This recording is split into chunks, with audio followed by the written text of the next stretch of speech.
Hi, my name is Reggie Miles, and I'm here at the Fremont Fair, 2013 Fremont Fair. And a wonderful day it's been, Saturday, a beautiful day, wonderful weather. The weathermen were kind of being a little bit inaccurate yesterday. They said we had a 30 to 50% chance of rain, so I didn't come yesterday on Friday night for the pre-party. Kind of wish I would have now. But maybe I would have gotten too worn out to be here today. I was just glad that I made it and we had a chance to play as long as we did. I'm here playing with Toothless Jack and Toothless Jake.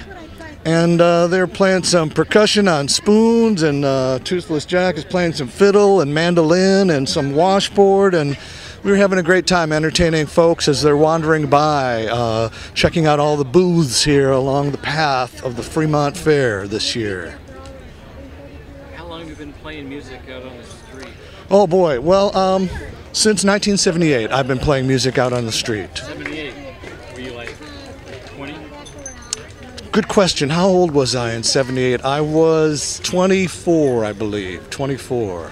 What did you do up until you were 24? I went and got myself a higher education. In what? I got a totally worthless degree in art education. You're an artist? I'm an art educator. I am an artist, but my degree is it's a K-12 degree in art education, and which means that I can get a teaching position as an art teacher from kindergarten to 12th grade. But there are only, of course, full-time jobs at the 12th grade level for art teachers, and I never did manage to find a position as a full-time art teacher. I did do some substitute teaching between 2000 and 2003.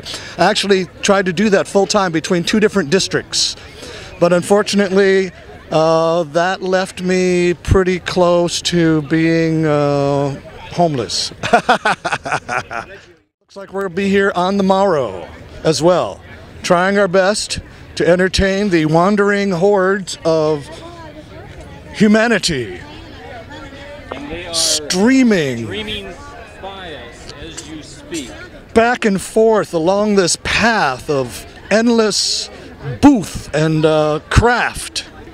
After college, got a job with an artist and his wife. They were both artists. He was a metal sculptor, made those giant stainless steel sculptures that you see in front of big buildings. And she was a costume designer. They were both from Minneapolis. And I began working with them, but it didn't occur to me right away that what they actually wanted was, I thought I could learn something about being an artist for a living from them, because they were both artists. And what I didn't realize was they actually just wanted an art slave. And they decided right away, after I began working with them, to move from Minneapolis to Vashon Island. That's how I got here in 78. And when I got to Vashon, I realized I didn't have a place of my own to stay like I did in Minneapolis. And it became kind of painfully obvious to me that, you know, I really wasn't going to learn what I wanted to from these two artists about how to be an artist professionally and you know, understand that whole, what it is that they do for a living. And that they were merely going to continue using me as a, you know, an art slave. He actually, though, the one cool thing that happened is Jack got me my first music gig. I played music before I moved here when I was down in Tulsa, Oklahoma, getting my degree. I was playing music, and I was fooling around with my guitar on my time off. I was working for Jack for $100 a week, 40-hour week, and it was $100. He got me a gig at the Vashon Island Strawberry Festival for playing it for half an hour for $50.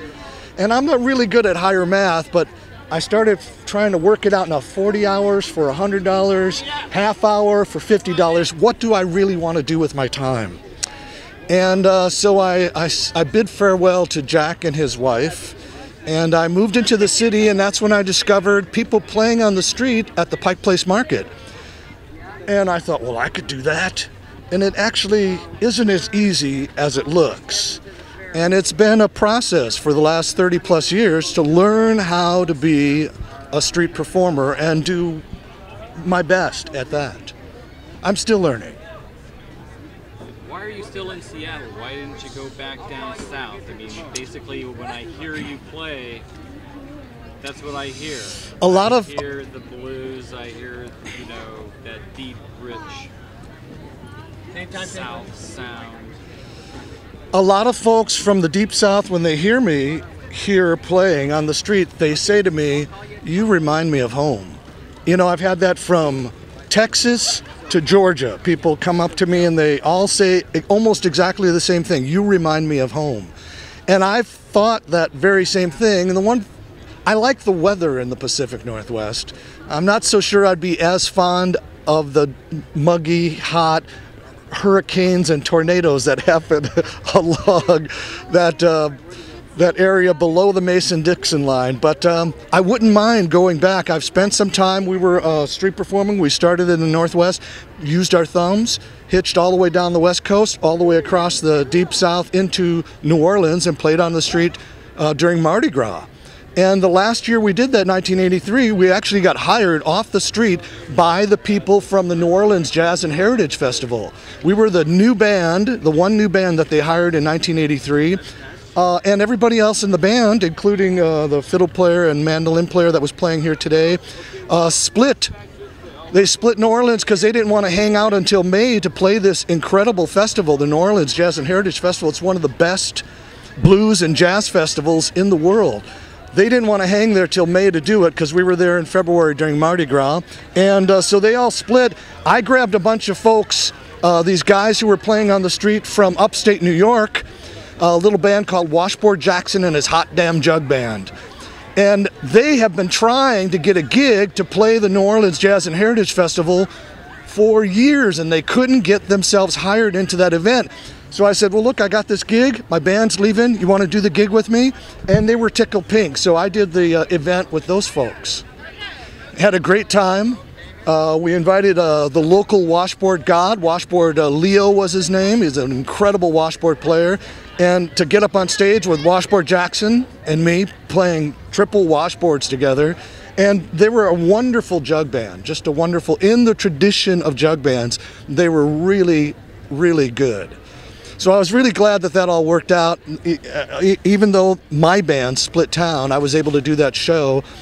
And I've spent some time down in the Deep South, and I'd love to get a chance. I mean, I'm kind of itching to get a chance to go back anywhere, you know, New Orleans, anywhere below the Mason-Dixon line, to kind of show off what I've learned and what I've developed in the last 30 plus years, kind of up here.